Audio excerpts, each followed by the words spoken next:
सो है गाइस, तो कैसे हो आप सब। व्हाट्सअप गाइस, तो आए हैं एक नई वीडियो के साथ। हम कराने जा रहे हैं अपने NS 125 में 5वीं सर्विस। ऑलरेडी 4th सर्विस तो हो चुकी है और करवाने जा रहे हैं 5वीं सर्विस। उसमें बहुत सी चीज़ें चेंज करेंगे और सर्विस कैसे होती है, क्या प्राइस लगता है सर्विस का, तो आपको दिखाते हैं। वीडियो में बने रहिए और वीडियो को लाइक शेयर और सब्सक्राइब कर देना। तो गाइस आ चुके हैं अपन अखी भाई की दुकान पर, गैराज 09, और अब करवाने वाले अपन NS 125 में सर्विस। ड्रेन प्लग जिसको आम भाषा में बोलते हैं ऑयल की गोटी। ऑयल की गोटी, ये देखो भाई। ये देखो, ये हमारा बाइक का खून निकल चुका है। बिल्कुल ख़राब जो है, प्योर मटेरियल। गाइस देखो, प्योर मटेरियल है। ये चीज़ कही है, ये है ऑयल स्टैनर। ये चेंज होएगा कि नहीं ये होएगा? चेंज नहीं होगा, इसको हम पेट्रोल से धोएंगे तो ये क्लीन हो जाएगा। वो कंपनी वाला तो कभी साफ ही नहीं किया इसको। तो इसीलिए तो हम करेंगे। गाइस ये देखो, पूरा ख़राब हो चुका है ये। इसको हम पेट्रोल से धोएंगे क्योंकि ये देखो, ये जितनी भी एमरी है यहाँ पे ये मैग्नेट लगा हुआ है तो इस पे आ जाती है। अब आप बोलोगे कि मैग्नेट कैसे है, तो ये देखो ये चिपक रहा है।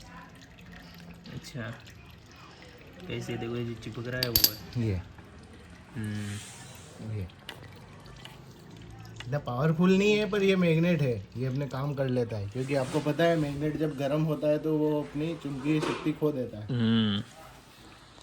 और ये तो तो गैस चलता ही इसको गर्म भी है। पेट्रोल से धोएंगे बढ़िया, और ऑयल वगैरह सब निकल गए अपना। ये बाइक के राइट साइड में आ गए हैं, अब निकलेगा अपना ऑयल फिल्टर। ये देखो, ये है बाइक की किडनी। ये बाइक की किडनी है। जैसे हमारे शरीर में किडनी होती है खून को छानने के लिए, उसी तरह से ये होती है भाई।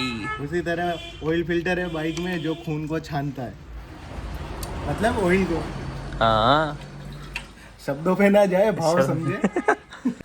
ये देखो बस, ये देखो, पूरा खराब हो चुका है, ये काला काला।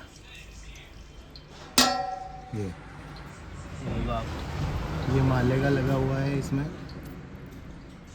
ये हर सर्विस पे चेंज करना है, क्योंकि जो एमरी आपने देखी थी स्टैंडर पे चिपकी हुई थी, सेम इसी में भी आती है वो। ये अच्छा। देखो आप, इसमें भी वही आती है, क्योंकि ऑयल छनेगा तो जो भी कचरा होगा वो इसी में आएगा। सही है। तो ये हर सर्विस पे चेंज करना है। अब आगे बढ़ते हैं, एक बार ये सारा क्लीन करता हूँ, फिर इसमें नया ऑयल फिल्टर डाल। तो अपन तो इसके अंदर से भी कीचड़ साफ कर दिया है। पहले तो मैंने आपको बोला था कि भाई ये मैग्नेट पे कचरा चिपकता है, तो वो कितना है ये देखो। ये देखो गाइस, ये इसमें इतना आपको सारा कचरा है, देखो आप। ये देखो, ये सारा स्लग है और इसमें मेटल भी है जो ये चमक रहे हैं टुकड़े। ये देखो, इसलिए इस स्टैनर को क्लीन करना भी बेहद ज़रूरी है। तो इसको और मैं क्लीन करता हूँ, फिर आपको रिजल्ट दिखाता हूँ। ये कपड़ा इसलिए मैंने यूज़ में लिया ताकि आपको बता सकूँ कि कितना कुछ इसमें गंदगी आती है, क्या स्लज होता है। और ये देखो, ये चमक गया, जो एड नहीं आता है, चमक ऐसी नई जैसी। तो अब इसको लगाते हैं और इसमें फाइनली इंजन ऑयल डालते हैं, फिर आपको दिखाता हूँ आगे और क्या क्या काम करना है। जैसे अभी इसके नाक के बाल भी साफ करना है। नाक के बाल मतलब एयर फिल्टर। एयर और फिल्टर। हमारे भैया की शिकायत है कि भाई ये थोड़ा माइलेज कम दे रही है, तो इस बार प्लग भी चेंज करेंगे, हो सकेगा तो इसकी थ्रोटल बॉडी को भी क्लीन करेंगे। तो ये सारा काम करता हूँ, फिर आपको वापस वीडियो में दिखाता हूँ। ये काम भी आपको करना है, क्योंकि अंदर थोड़ा बहुत ख़राब इंजन ऑयल रह जाता है, वो ऐसे आसानी से नहीं निकलता है, तो कपड़े की मदद से निकाल सकते हैं। अब फाइनली हम ये इंस्टॉल करते हैं। ये देखो, अब ये क्लीन होने के बाद कितनी आसानी से बैठ गया, जबकि इसको निकालने में हमें कितनी मशक्क़त करनी पड़ी थी। अब ये लगाते हैं। हमारे ऑयल फिल्टर का जो चेम्बर है, इसको भी क्लीन करना है। ये देखो, इसको कपड़े से पूरा क्लीन कंप्लीट करना हो रहा है। है, पूरे क्लीन कर रहे हैं अंदर से। और ये क्लीन करना इसलिए ज़रूरी है ताकि इसमें गंदा ऑयल नहीं बचे, ना ही कचरा बचे। अच्छा, ये देखो आप, इसमें टॉर्च मार के दिखाता हूँ मैं आपको। अंदर से देखना आप। ये देखो, ऐसी सफाई हो जानी चाहिए। ये अंदर से ऐसा हो जाना चाहिए। ये गाइस कंप्लीटली साफ हो चुका है। इसको भी क्लीन करना है। साथ ही हम इसमें अब की बार यूज़ करेंगे स्टील बर्ड का ऑयल फिल्टर, जो कि हमारे बजट में भी आ जाएगा। और स्टील बर्ड वैसे ही आपको पता है जानी मानी कंपनी है। फिर हाँ हमारा ऑयल फिल्टर। अब ये देखो और ये देखो दोनों में कहने का मतलब फिल्टर तो सेम है। ये देखो इसके कलर में और इसके कलर में ये अंतर है। तो हम इसमें थोड़ा सा ऑयल भी डालेंगे, फिर इसको फिट करेंगे। और हाँ ऑयल कोई ये खुला नहीं है, क्योंकि बजाज की गाड़ी है तो इसमें 1200 ml ऑयल डलता है। तो हमने मेज़र में डाल लिया है और ऑयल हमने यूज़ किया है मोट्यूल का। और हमेशा कंपनी वाले इसमें 1 लीटर ही डालते हैं और हम डालेंगे 1200 ml। ये देखो, क्योंकि भर दिया बजाज की इसको। गाड़ी में ऑयल पे ही चलती है। अगर हल्का सा भी ऑयल कम हुआ और एक बार इसमें इंजन से आवाज़ आनी शुरू हुई तो वो फिर बंद नहीं होगी। तो इसमें हमने ऑयल डाल दिया है, ताकि जब ऑयल पंप खींचेगा फिर इसमें आएगा फिर ऊपर आएगा, तो उस प्रोसेस में इसमें पहले ही ऑयल होगा तो वो बराबर हो जाएगा। तो इसको लगाते हैं। और ये हमारी कैप है। तो कैप में क्या ध्यान रखना है, तो ये देखो ये कट बना हुआ है यहाँ पे, और यहाँ नीचे भी आपको ये निशान दिखाई दे रहा है। तो यहाँ पे ये लगाना है।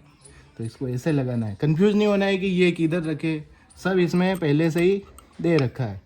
तो मैंने ये लगा दिया है। अब ये 8 mm के जो बोल्ट है मैं इनको उचित टॉर्क पे टाइट करता हूँ।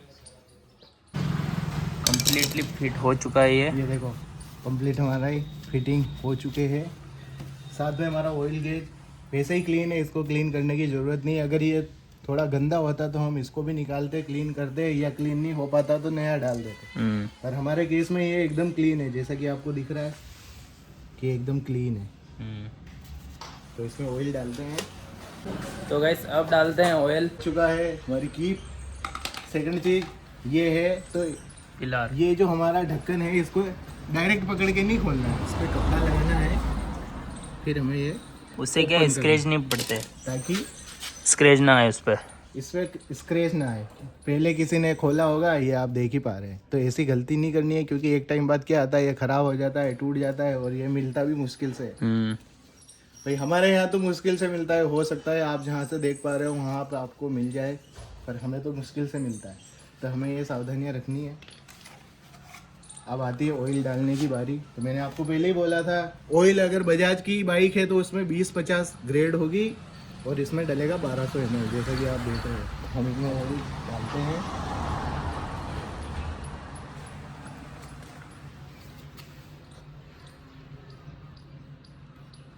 और एक बात और बता दूँ, ये फुल्ली सिंथेटिक ऑयल है, ऐसा नहीं है मिनरल है। हमें सिंथेटिक ऑयल ही यूज़ करना है, क्योंकि नई बाइक जितनी भी आ रही है BS6 उन सब में सिंथेटिक ऑयल ही यूज़ किया जाता है। तो हमने भी इसमें सिंथेटिक ऑयल ही यूज़ किया है। ये सारा ऑयल इसमें डाल दिया है। अब इसको लगाते हैं कैप को इसके एयर फिल्टर पे, और ओपन कर दी अपनी सीट, और खुलेगा हर एक पार्ट अब इसका। अब ये खोलने हैं ये 10 mm के बोल्ट, इनको खोल दिया नट। सेकंड सीट भी ओपन कर ली है। ये अपनी सीट ओपन हो चुकी इनको है। हम यहीं पे लगाएंगे ताकि ये घूमे ना, घूमे नहीं, इधर उधर ना हो। बाकी तो अपने इधर उधर ही जाते हैं। तभी हम फिल्टर को एक्सेस कर पाएंगे। तो पैनल ओपन करता हूँ।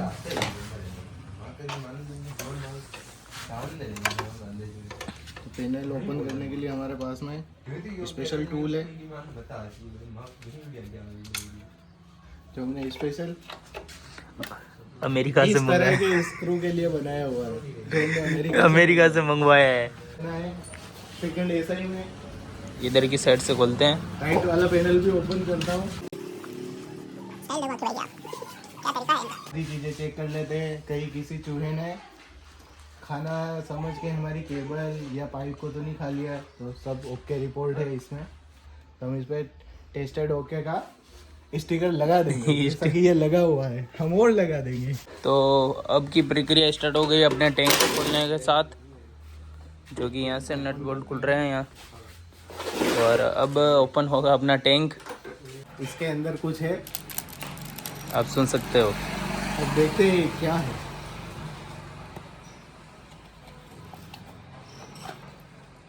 ये हमारे चूहों ने अपनी पोटी कर रखी है इसमें। कहने का मतलब उन्होंने हमारे कोई केबल और वायरिंग के पार्ट को नहीं काटा, लेकिन इसमें ये देखो ये आप देख सकते ये हो। गंदगी कर रखी है, तो इसको साफ करते हैं। और हाँ, एयर फिल्टर को हर 7 से 8 हज़ार किलोमीटर चलने के बाद में चेंज करना रहता है, पर हमारी ये सेकंड सर्विस है तो अभी ये चलेगी।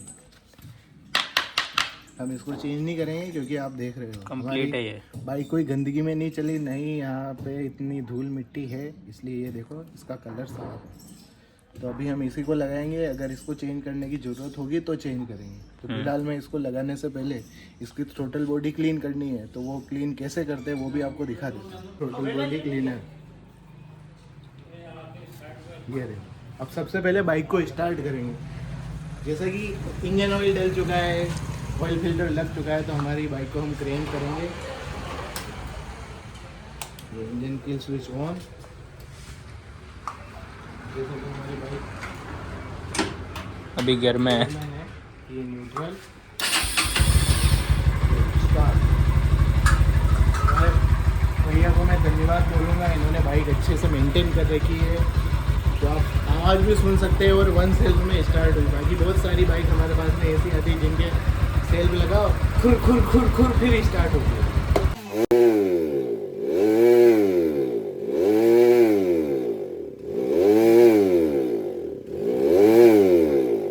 तो हमारी टोटल बॉडी क्लीन हो चुकी है और आप बाइक देखो, आरपीएम भी स्टेबल है, कोई ऊपर नीचे नहीं हो रहे हैं, आरपीएम हमारे फ्लक्चुएट हो रहे हैं।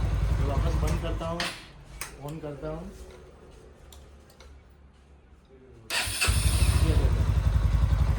तो ऐसा काम आपको हर दूसरी सर्विस पे करना ही है।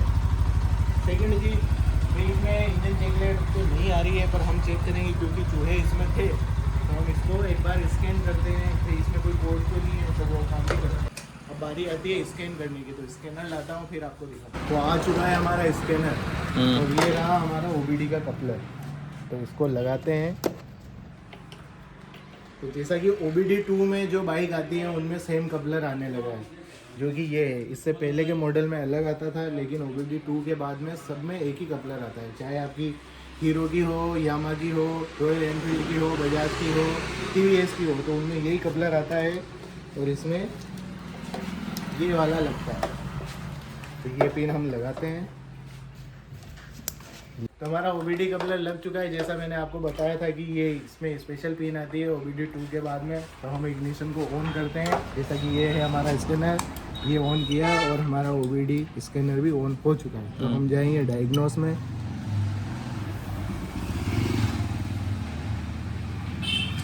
तो जैसा कि ये रीड कर रहा है, तो रीड कोड्स। तो the vehicle has no fault code, यानी कि हमारे ECU में कोई कोड नहीं है, मतलब चूहों ने कोई करामात नहीं की है, साथ ही हमारी बाइक में कोई भी फॉल्ट नहीं है। तो इसका मतलब हमारी बाइक एकदम परफेक्ट है। तो इसकी सारी ये फिटिंग कंप्लीट करता हूँ, फिर इसके व्हील को ओपन करता हूँ और व्हील में क्या करना रहता है, क्या चेक करना रहता है, वो मैं आपको बताता हूँ। मेन सर्विस का काम हमारा हो चुका है। एक बार और रिपीट करता हूँ, engine oil, oil filter, total body cleaning, air filter check करना, वायरिंग, DTC, ये सारे काम हो चुके हैं। अब हम आते हैं व्हील पे। तो व्हील ओपन करता है, फिर आपको दिखाता हूँ। ये बाहर निकल गया अपना। ये बाहर आ चुका है। तो हमारे ब्रेक शू खत्म ही है इसके, देखो जैसे कि इसमें माल नहीं है, तो हम ये भी नहीं डालेंगे। मैं आपको नए दिखाता हूँ, फिर आपको समझ में आएगा कि हाँ नए क्यों डालने हैं। तो हम ले के आ चुके हैं नए, और जैसा कि आपको इसमें दिख रहे हैं ये भी ASK के हैं। तो हम बजाज के ओरिजिनल ना लेके ASK के लेते हैं, क्योंकि ASK वही ब्रांड है जो बजाज, हीरो, होंडा सभी कंपनी को ये देती है। तो ये एक तरह का वेंडर है, तो हम इसी के लेके आते हैं। अब आप देखो इसकी थिकनेस और इसकी थिकनेस आपको पता चल जाएगा। तो ये बिल्कुल ख़त्म है, इसी से ब्रेक नहीं आ रहे थे इसमें, तो हम ये नए इंस्टॉल करेंगे। साथ ही इसके बेरिंग वेरिंग सारे मैं चेक करता हूँ, फिर आपको। और ब्रेक शू इंस्टॉल हो चुके हैं। साथ ही ये हमारा जो ब्रेक ड्रम है, इसको भी हमें एमरी पेपर की सहायता से घिस लेना है। अब हम काम करते हैं ग्रीसिंग का। तो बेरिंग का ये जो कवर है ना, इसको खोलते हैं, फिर इसमें ग्रीस डालते हैं, ग्रीस करते हैं। तो खोलते हैं। जैसा कि इसमें पहले भी ग्रीस हो रखा है और ये भी क्लीन है, ऐसा भी नहीं है कि भाई गंदा है खराब है, पर हम इसको निकालेंगे और नया डालेंगे। हमें इस स्प्रोकेट के बेयरिंग को भी ग्रीस करना है, जैसा कि ये देखो इसमें कभी ग्रीस हुआ ही नहीं है, ये कंपनी के साथ का है तो इसका कलर डार्क हो चुका है, तो ये भी हम निकालेंगे और नया डालेंगे। हमारा ग्रीस का काम हो चुका है, आप देखो ये कलर है इसका, तो हम इसको फिटिंग करते हैं, फिर आगे के व्हील पे चलते हैं। ये जो सील कवर है ना, इसको लगाना ज़रूरी है, अगर ये नहीं लगाएंगे तो हमने इसमें जो ग्रीस किया कोई मतलब नहीं है, ये वापस गंदा होगा और इसमें कंकड़ पत्थर जाएंगे और बेरिंग ख़राब हो जाएगा। हमारे केस में बेरिंग सारे सही है, बस ग्रीसिंग करना था, हमने कर दिया।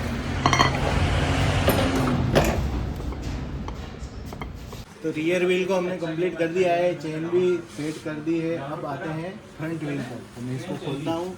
आपने नोटिस की होगी कि ये नट इधर लगी हुई है, जबकि होता क्या है हमेशा लेफ्ट साइड में होती है, तो एक्सल को किसी ने उल्टा लगाया और ये भी इसमें सही कर देंगे, इसको वापस सीधा लगाएंगे, क्योंकि लगभग हर व्यक्ति का लेफ्ट हैंड ही चलता है, राइट हैंड ही चलता है और वो यहाँ से ऐसे खोलता है तो ईजी रहता है। किसी ने उल्टा कर दिया है तो हम इसको भी सही करेंगे।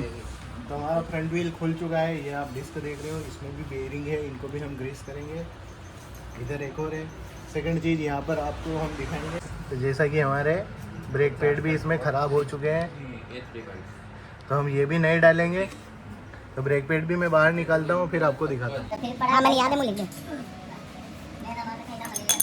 ये देखो, ये हमारा ब्रेक पैड बिल्कुल ही खत्म है। मैं आपको नए ब्रेक पैड दिखाता हूँ, इससे आप अंदाज़ा लगा पाएंगे।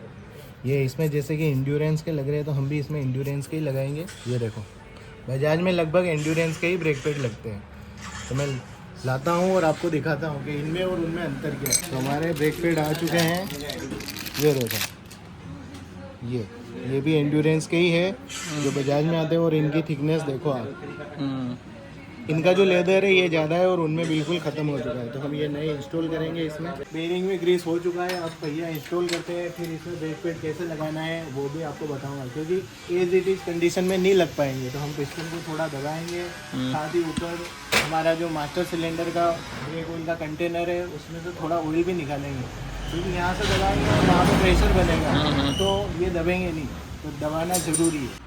ब्रेक पैड डालने से पहले हमें एक दिक्कत आई, भाई ये हमारी कैलिपर पिन जो थी ये पूरी, आप देख ही पा रहे हैं कितना जंग लग रहा है, ये एकदम इसमें फंस चुकी थी, तो इसको हमने निकाला है। इसको एमरी पेपर से मैं घिसता हूँ, फिर इसमें कैलिपर पिन ग्रीस जो स्पेशल आता है वो डालूंगा और इसमें लगाऊंगा, फिर हम बाकी की कार्रवाई करते हैं। पिस्टन को अंदर कर दिए हैं, अब देखो यहाँ पे गेप भी आ चुका है। अब हम इसको इंस्टॉल करते हैं, ये LNT में लॉक करता हूँ, फिर वहाँ पे लगाता हूँ, फिर आपको दिखाता हूँ, और साथ ही आपको मास्टर सिलेंडर में ब्रेक ऑयल भी चेक करवा दूँगा। ब्रेक ऑयल भी हमने फिल कर दिया है इसमें, वापस कैप को लगाते हैं। जैसा कि हमारे फ्रंट ब्रेक में कोई प्रेशर नहीं आ रहा है, तो हम इसकी ब्लीडिंग करें, तो ब्लीडिंग का मतलब यहाँ पे एयर ब्लीडिंग करनी है, तो हम इसमें प्रेशर बनाएंगे।